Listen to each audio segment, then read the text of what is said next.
The lantern swung on its rusty hook, casting shadows across the barn wall like dancing demons. Millie Harlan's back pressed hard against the rough wooden planks, her breath coming in sharp, terrified gasps that burned her throat. The cowboy stood before her, tall and broad as a mountain, his shadow swallowing up every bit of light in that cramped space. His hand was raised, and in that frozen moment, every beating she'd ever endured came flooding back like a nightmare she couldn't wake from. "Please," she whispered, her voice breaking into pieces. "Please don't beat me." The words hung in the dusty air between them, like smoke from a dying fire. His hand stopped, just stopped, hanging there in the space where violence should have been. She flinched anyway, her arms flying up to shield her face, her whole body trembling like a leaf in a storm. But the blow never came. Something about those three words had struck Eli Carter deeper than any bullet ever could. Something about the way she said, "Please," as if she'd said it 1,000 times before and never once been heard.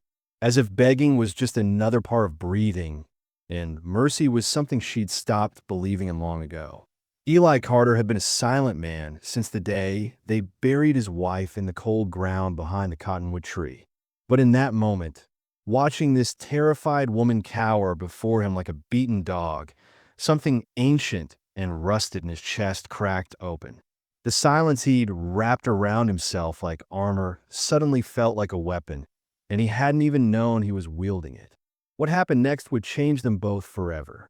But to understand why those three words shattered a silent cowboy's world, we have to go back 6 months to a hot summer day when the sun beat down like a hammer, and they sold her for $1.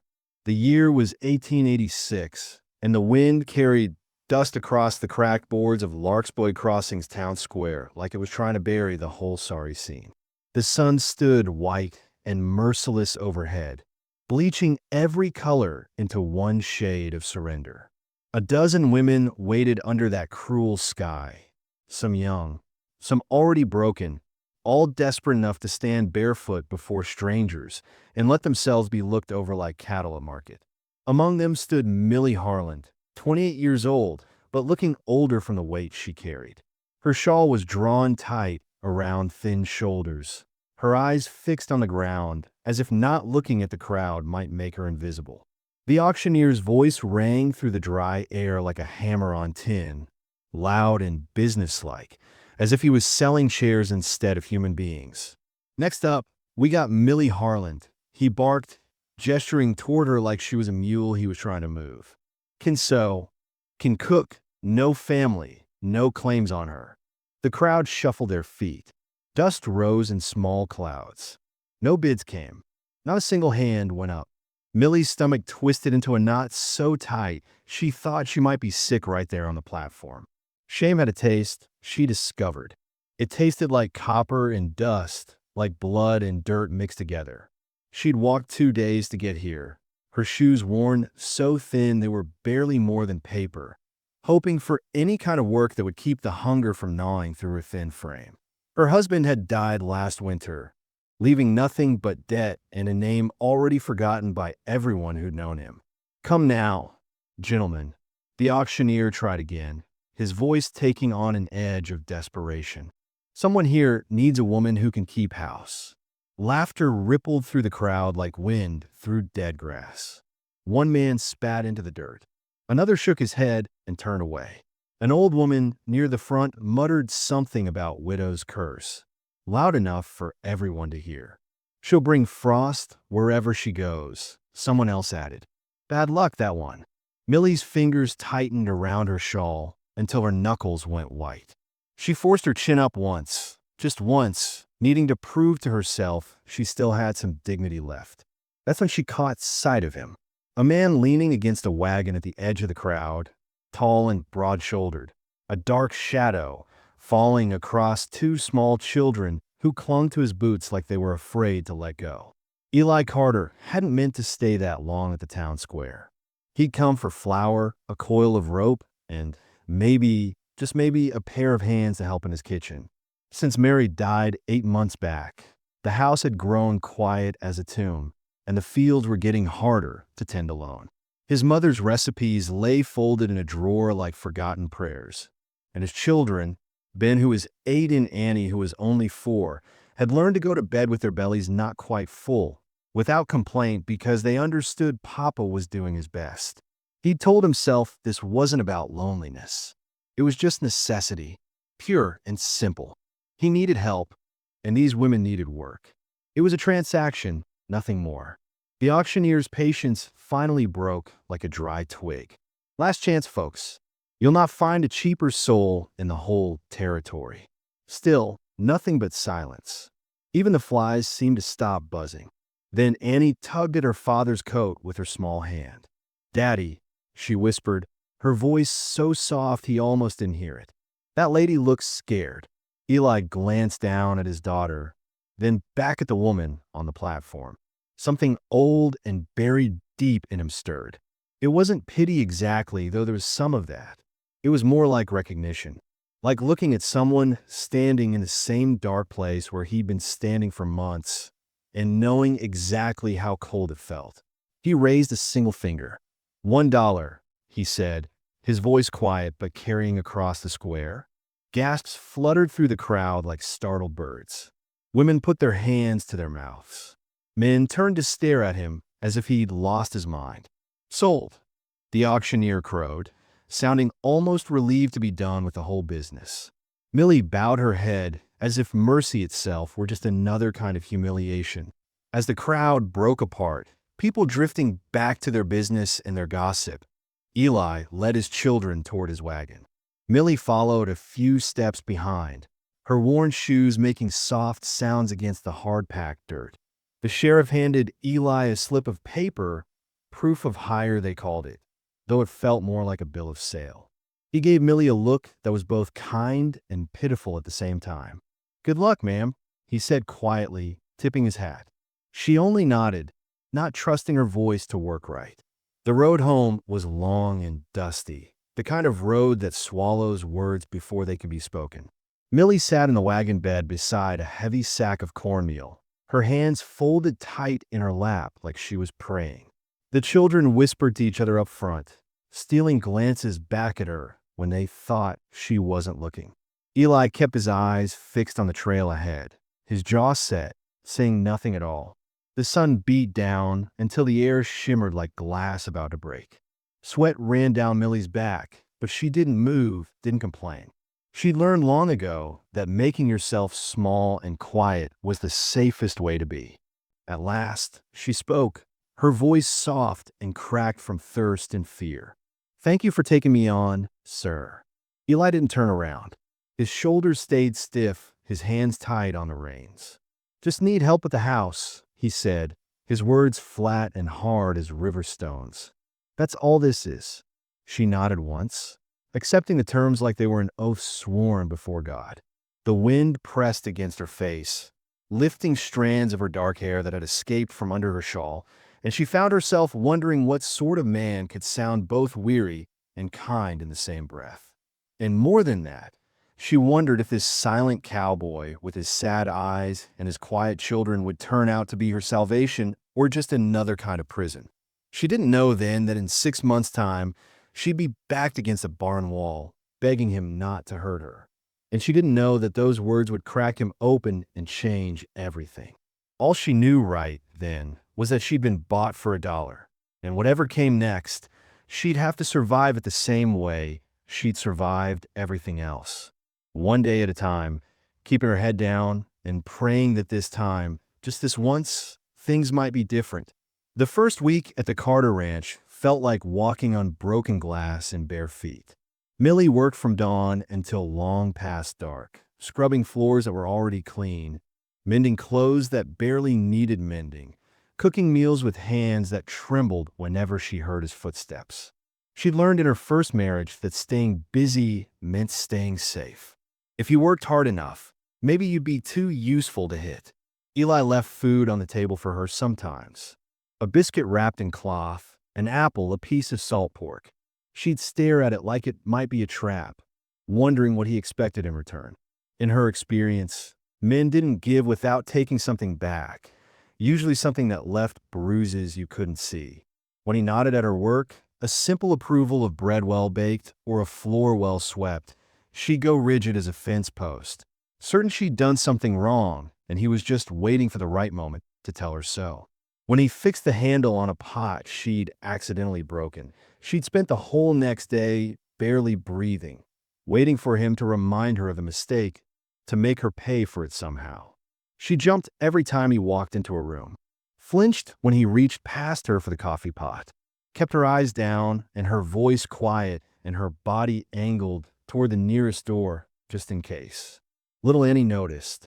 "Why do you jump when Papa walks in?" she asked one morning, her small face scrunched up in confusion.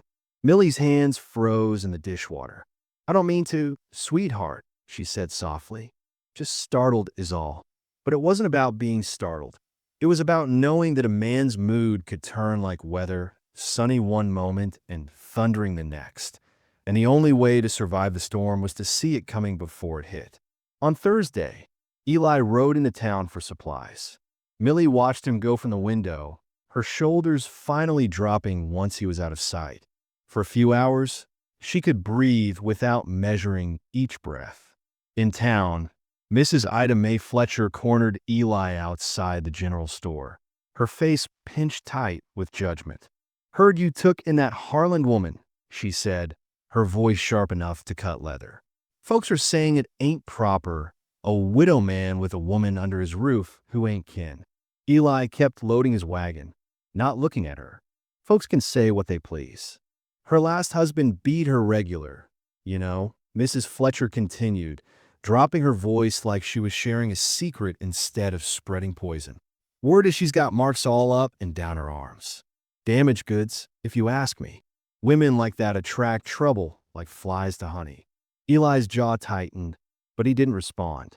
He finished his business and climbed onto the wagon. But her words followed him all the way home like gnats he couldn't swat away. So that's why she flinched. That's why fear lived in her eyes like a permanent resident. Inside the general store, tucked between sacks of flour and cornmeal, he found a dress.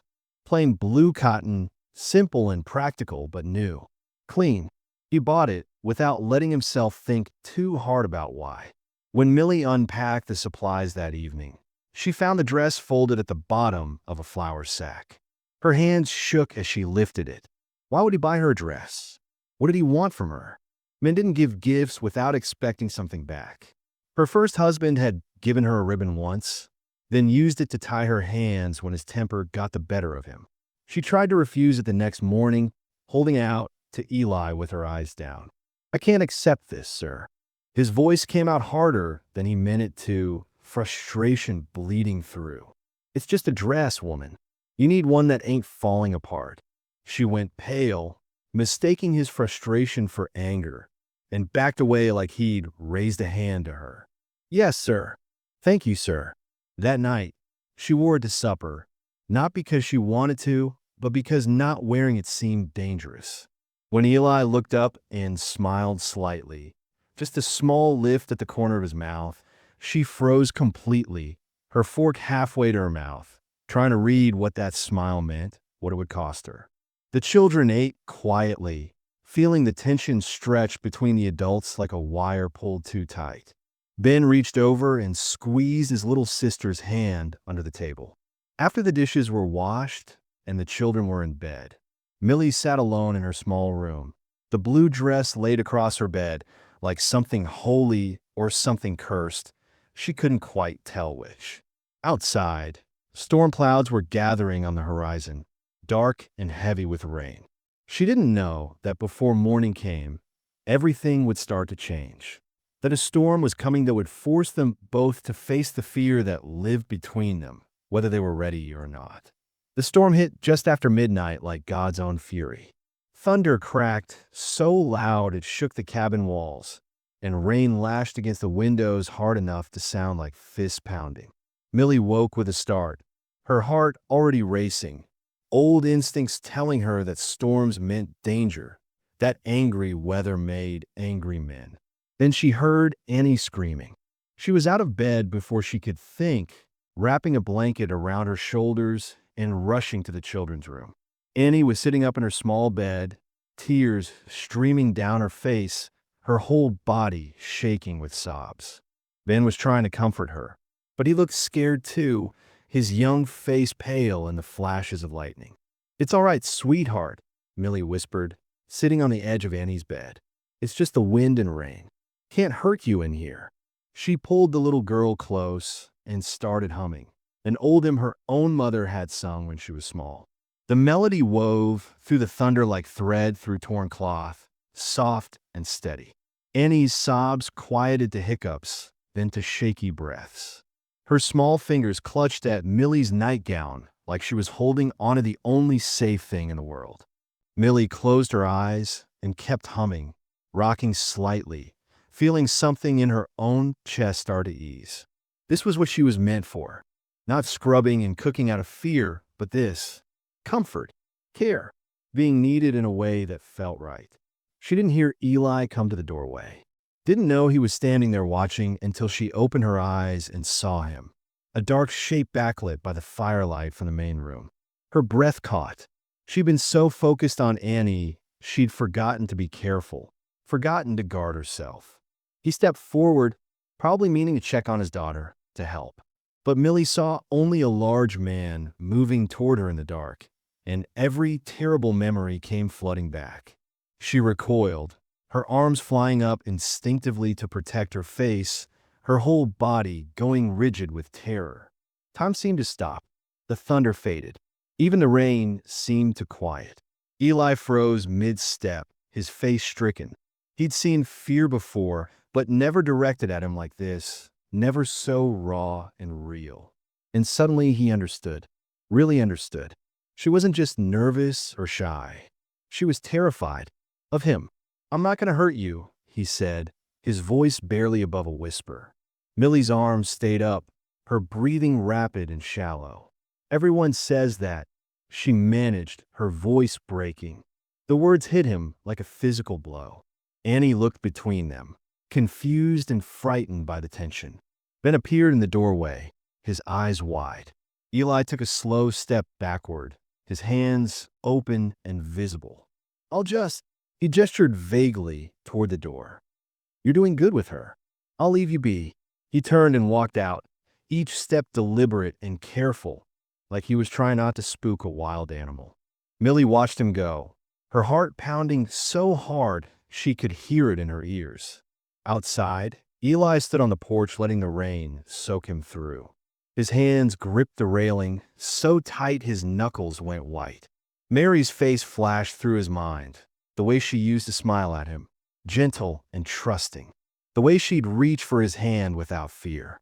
The way she'd died bringing their third child into the world, the baby dying with her, leaving him so hollowed out he'd forgotten how to speak, how to feel, how to be anything but silent and hard.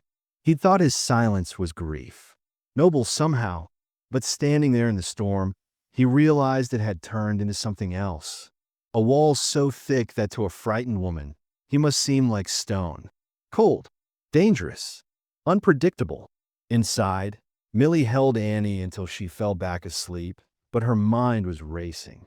He'd left. He'd backed away. He'd given her space when she panicked. That wasn't what men did in her experience. Men got angrier when you showed fear. They took it as disrespect, as challenge.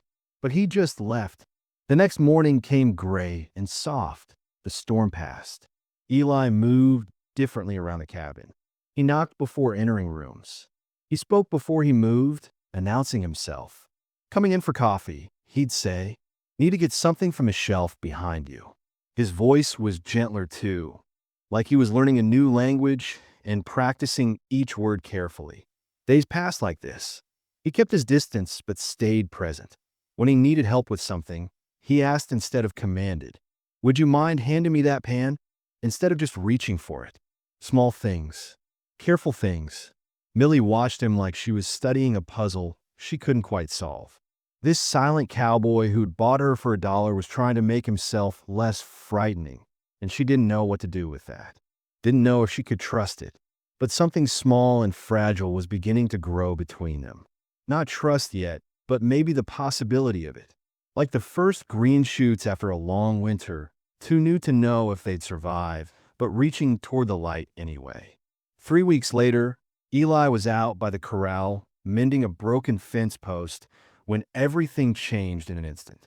The bay mare, usually calm as Sunday morning, spooked at something, a snake maybe, or just a shadow that moved wrong. She reared up wild, hooves flashing, and her back leg caught the fence rail Eli was leaning against. The crack of splintering wood mixed with the sickening sound of bone. Eli went down hard. His left arm twisted beneath him at an angle that made Millie's stomach turn when she came running from the cabin. "Don't move," she said, dropping to her knees beside him.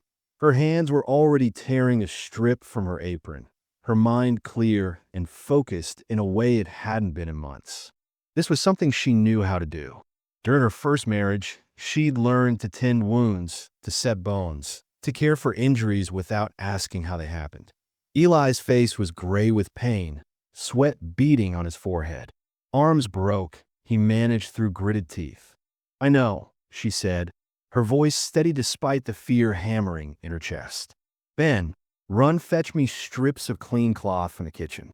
Annie, get the whiskey from the high shelf." The children scattered to obey, and Millie got to work.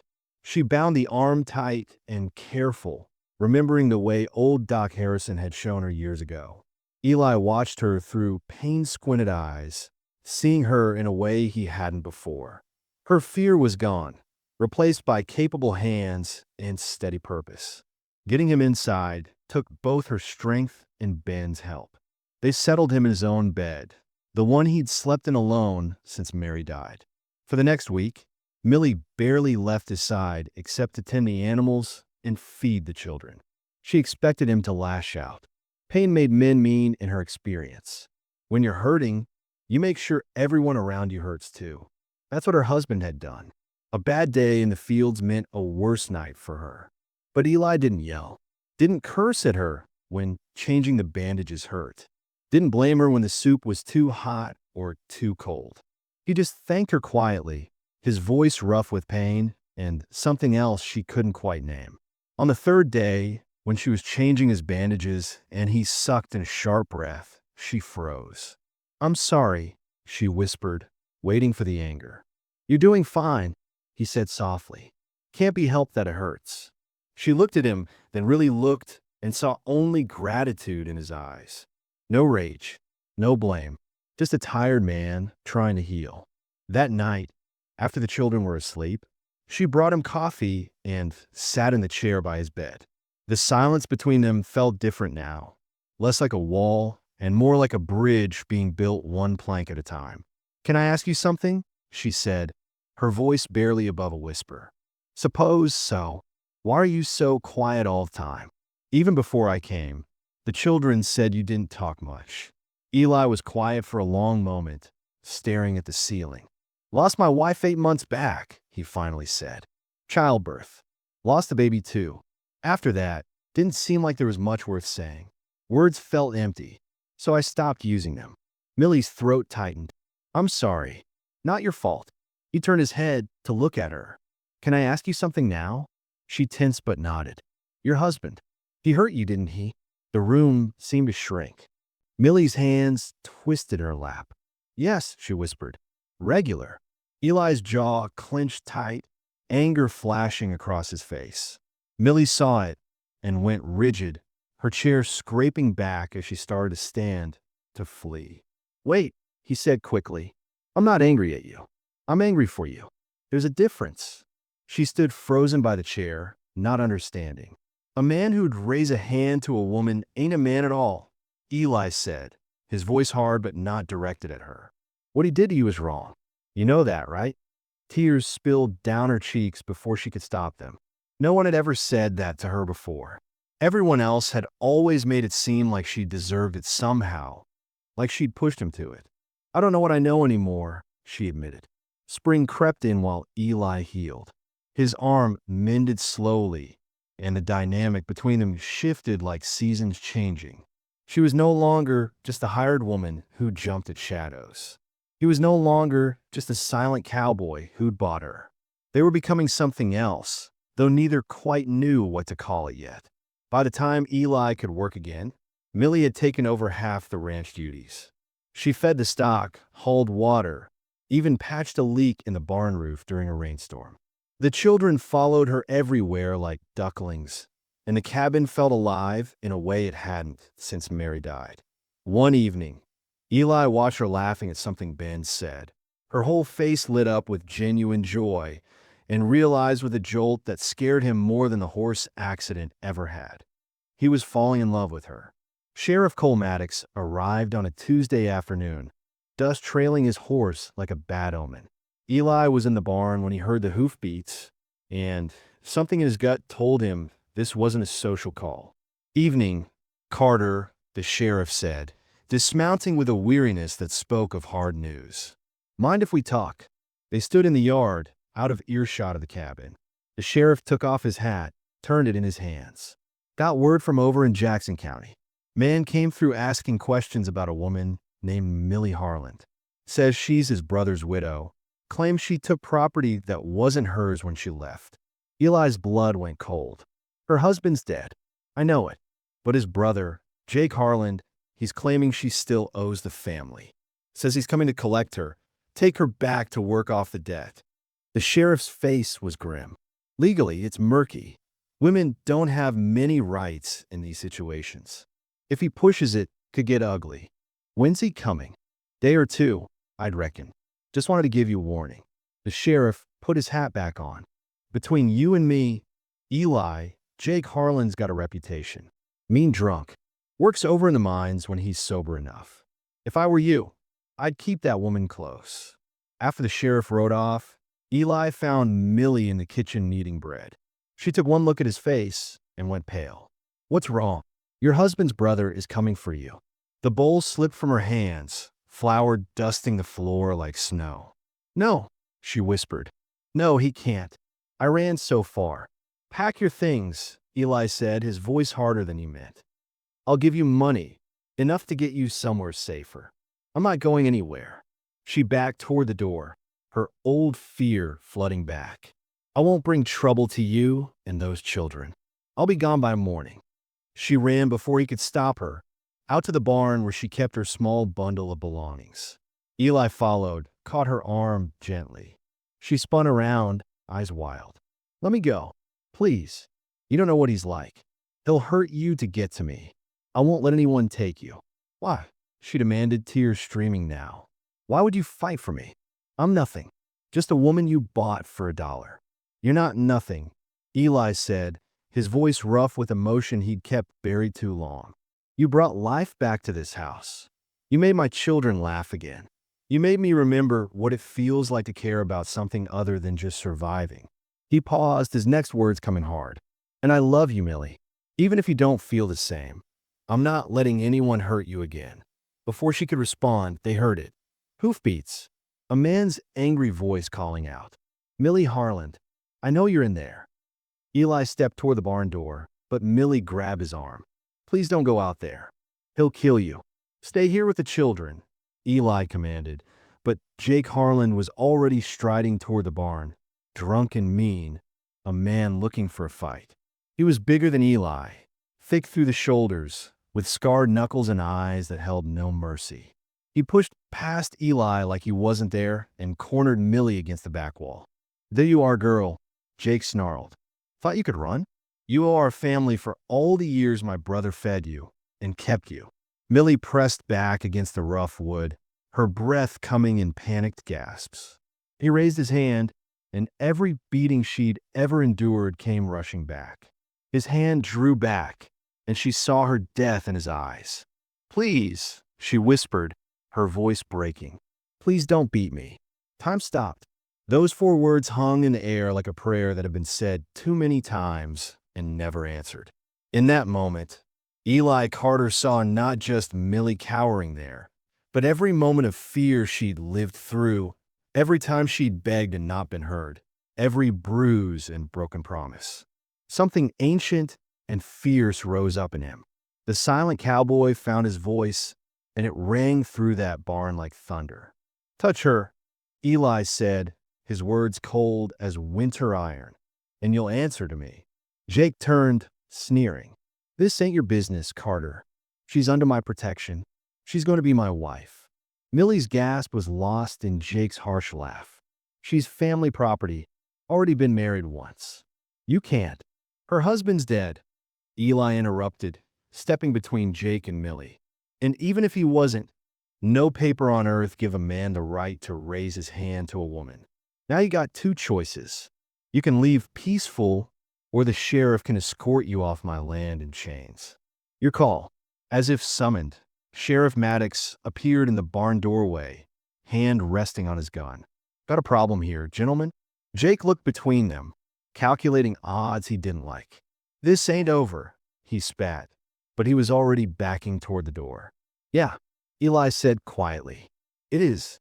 After Jake Harland rode off, his threats trailing behind him like dust, the barn fell into a heavy silence. Millie stood against the wall, still trembling, her arms wrapped around herself like she was trying to hold the pieces together. Eli turned to her slowly, giving her space, keeping his movements careful and deliberate. He's gone, Eli said softly. Sheriff will make sure he leaves the territory. Millie nodded but didn't move. Her eyes were fixed on the spot where Jake had stood, like she was seeing ghosts. Millie, Eli said, and she finally looked at him. Well, I said about you being my wife. I meant it. She shook her head, fresh tears spilling. You don't have to do that. You don't owe me rescue just because. It's not about owing. He took a step closer, then stopped, letting her decide if she wanted the distance between them closed. That moment when you said, please don't beat me, it broke something in me, made me see what I'd become. I've been silent so long I forgot words could be used for kindness instead of just necessity. And you've been hurt so long you forgot you deserved safety. He ran a hand through his hair, struggling with words that didn't come natural to him. Maybe we can remind each other how to live again instead of just surviving. How to trust again instead of just fearing. But only if you want that too. I'm not asking because I feel sorry for you. I'm asking because somewhere along the way, you became the person I can't imagine my life without. Millie's breath caught. She'd never heard him string that many words together at once, and the weight of them settled over her like a blanket, warm and unexpected. I don't know how to not be afraid, she whispered. I know, but you don't have to figure it out alone. He held out his hand, palm up, an invitation, not a demand. We can figure it out together. She stared at his hand for a long moment. Everything in her past told her not to trust this. That was a trap. That kindness was just cruelty waiting to show its true face. But she thought about the way he'd backed away during the storm. The way he'd thanked her for caring for him when he was injured. The way he'd stepped between her and Jake without hesitation. I need time to think, she finally said. Take all the time you need, Eli replied, lowering his hand. I'm not going anywhere. Over the next few days, spring bloomed across the valley in waves of green and gold. The children sensed something had shifted, but they didn't ask questions. They just stayed close to Millie like always, helping with chores and filling the cabin with their chatter. Millie watched Eli carefully, studying him the way you'd study a book in a language you were just learning to read. She watched him with the horses, patient and gentle even when they were stubborn. She watched him with Ben, teaching the boy to mend tack, his voice steady and encouraging. And one afternoon, she watched him with a baby bird that had fallen from its nest. Can we save it, Papa? Ben asked, cradling the tiny thing in his hands. Eli examined it carefully. Maybe, but you gotta be patient with it. Trust takes time for scare things. You move too fast, you'll frighten it to death. But if you're steady and gentle, it might learn you're safe. How long does that take? Depends on how scared it is. And how patient you are. Eli looked up and caught Millie watching from the porch. Their eyes met, and she saw the message there, meant for her as much as for his son. That evening, as the sun painted the sky orange and pink, Millie walked out to where Eli was fixing the corral gate. Her heart was hammering so hard she could barely hear herself think. Ask me again, she said. Eli set down his tools and turned to face her fully. He wiped his hands on his pants, nervous in a way she'd never seen him. "Millie Harland," he said, his voice steady despite the fear in his eyes. "Will you marry me? Not because you need protection or because I need help, but because I love you and I want to build a life with you. A real life. Where you're my partner, not my property. Where you have a say in things. Where you're safe." She took a breath that felt like the first real breath she'd taken in years. "Yes," she said, "not because I need rescue, but because I want to choose this. Choose you. Choose us." Her voice grew stronger. "I'm still scared. I don't know if that fear will ever fully go away. But I think maybe with you, I can learn to be scared and brave at the same time." Eli's face broke into a smile that transformed him, made him look 10 years younger. He reached into his pocket and pulled out a small gold band, worn smooth with time. "This was Mary's," he said, his voice thick with emotion. "Before she died, she told me not to leave it in a drawer gathering dust. Said if I ever found someone to love again, she'd want it used for that. For building something new, not just remembering what was lost." He slipped it onto Millie's finger, and it fit like it had been made for her. She stared at it through tears, this simple circle of gold that meant she belonged somewhere, to someone who would choose gentleness over cruelty. "When?" she asked. "Soon as the preacher can get here. Tomorrow if you want." She laughed, a sound of pure joy that startled them both. Tomorrow then. The next morning dawned clear and perfect, the kind of day that felt like a gift. The preacher came at noon, a kindly old man who'd married half the territory and buried the other half. They stood under the big cottonwood tree by the corral, the one that had seen 100 seasons come and go. Ben and Annie had picked wildflowers all morning, and Annie kept tossing them in the air like confetti until Ben told her to save some for after. The sheriff stood as witness, his presence a reminder that the law was on their side now. Millie wore the blue dress Eli had bought her, and she'd wash her hair until it shone. She looked radiant, not because of beauty, though she was beautiful, but because the shame had finally left her shoulders. She stood straight and tall, meeting Eli's eyes without flinching. The vows were simple and traditional, but when it came time to say "I do," Eli added something. "I promise to honor you, to speak gently, and to never raise my hand to you in anger. I promise that you'll always have a voice in this house, and that your safety will matter more to me than my pride." Millie's voice shook when it was her turn. "I promise to trust you, even when fear tells me not to.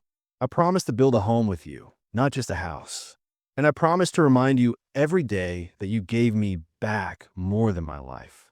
You gave me back my worth." The preacher pronounced them husband and wife, and when Eli lifted her veil, she didn't flinch, not even a little. He kissed her softly, carefully, like she was something precious, and the children cheered so loud the horses in the corral whinnied in response. They had a simple meal afterward, bread and honey and fresh butter, with coffee strong enough to strip paint. The children were wild with happiness, running circles around the yard until they collapsed in dizzy heaps on the grass. As evening came, the sheriff tipped his hat and rode off, leaving them to their new beginning. That night, Millie was nervous. Old fears crept in as the sky darkened. But Eli seemed to understand without being told. They sat by the fire, just talking, his arm around her shoulders, but making no other demands. When she started to fall asleep against him, her body finally trusting enough to rest, he carried her to their bedroom and laid her gently on the bed. He covered her with a quilt and settled into the chair by the window. "You don't have to sleep there," she murmured, half awake. "I know, but tonight I will, until you tell me different. We got all the time in the world, Millie. There's no rush for anything you're not ready for."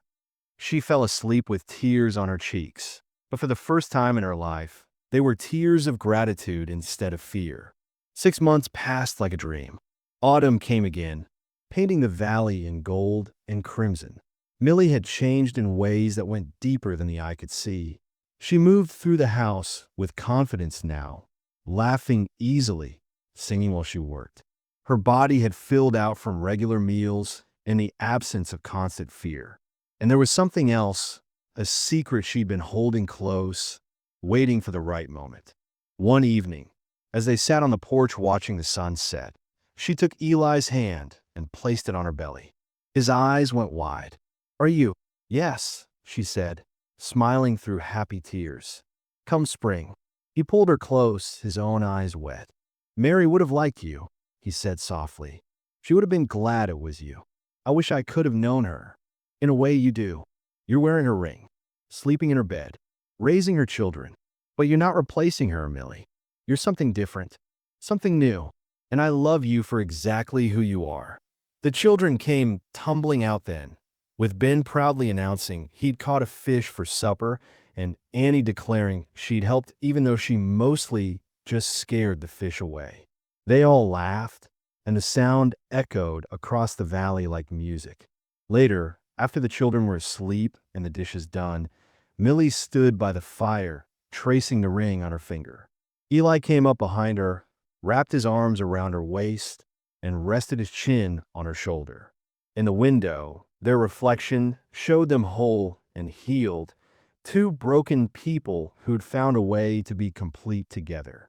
"Remember the day you bid $1 for me?" Millie asked. "Best dollar I ever spent."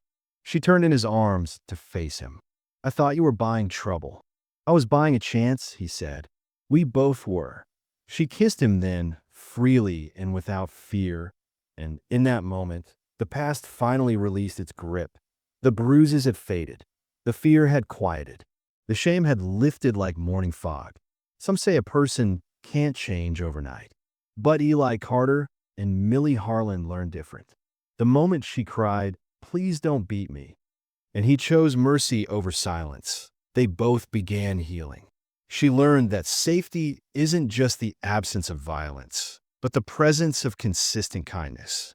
He learned that strength isn't silence, but the courage to speak gentleness into broken places. And together, they built something neither thought possible, a home where fear had no place and love was chosen every single day. The land itself seemed to hum with contentment as night fell over the Carter Ranch, the windows glowing warm against the darkness, smoke rising from the chimney, and inside, a family bound not by blood alone, but by the deeper ties of grace, mercy, and second chances.